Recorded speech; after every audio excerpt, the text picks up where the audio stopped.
Hi, my name is Kristen Tuchko, and I work full-time as a professional harpist, performing as a soloist and orchestral player, and teaching online lessons. In this video, I'll show you how to change different types of harp strings, as well as some helpful tips. To begin, you'll need your tuning key, something to cut old strings, wire cutters, pliers, or nail clippers, your new strings, and string ends, which are just old strings cut up. You'll first want to unwind your old string. I do not recommend cutting it. Unless it's already broken, then you can just get started.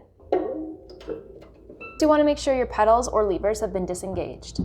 I will be using a nylon string to demonstrate how to tie a knot at the base, but the tying and placement method is the same for smaller gut strings. Start by placing your string through the hole on the top of the soundboard and pull it through one of the sound holes.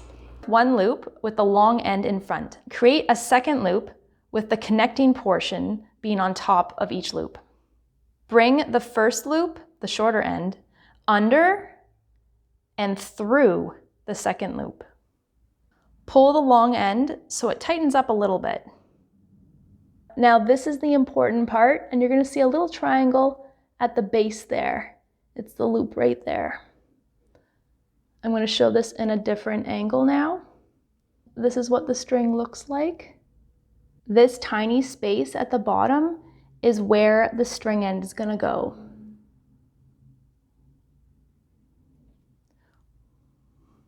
Once the string end's in, you can pull this tight. You could stop here and it will tighten once it's on your harp, but I prefer to go a step further for smaller strings to ensure it does not slip. So with the loop facing away from me, I'm going to create a third loop with the shorter end in front. And then the string end plus loop is going to go through this one, and we pull it tight. And now we can pull the string tight through the soundboard. Place the string through the tuning pin, making sure the string is resting in the proper place. Turn your tuning key clockwise 1.5 rotations, making sure the loose end is away from the harp. When you get to the last half rotation, make sure that this tighter part is going to be on the inside.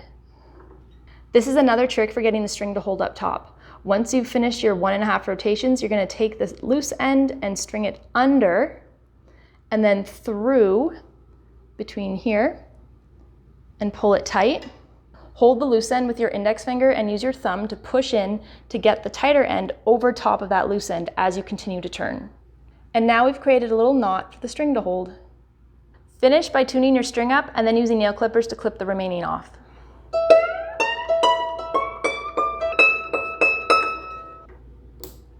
Large gut strings use the same method of knot tying, except they do not use an end piece because they're large enough to hold the string in place.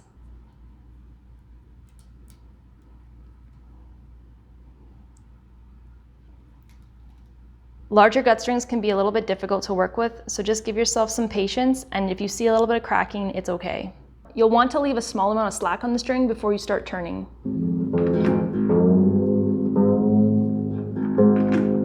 Then use plier cutters to cut the remaining string off.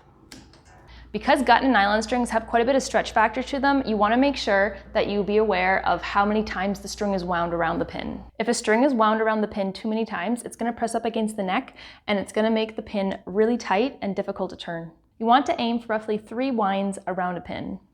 When you're taking off a wire string, you're going to want to loosen it a little bit. And then once you have it loose, you're going to take wire cutters and snip it.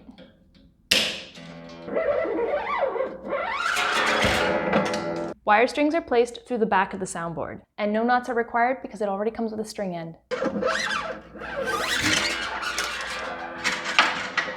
Next, the string goes through the pinhole, and make sure you leave a little bit of slack on this wire string because wire strings do not stretch as much as nylon and gut strings, so we need to make sure we have enough winds on the pin. Start tuning your string and just make sure it stays in its proper place as you tune.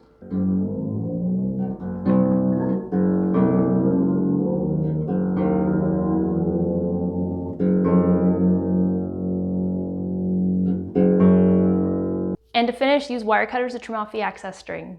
In general, new wire strings will hold their tuning much quicker than compared to new nylon and gut strings, which will take quite a few days to settle and stretch out. Once you've finished your restring, your new strings will continue to stretch out over time, so I suggest tuning your strings a couple times a day over the next few days until they adjust.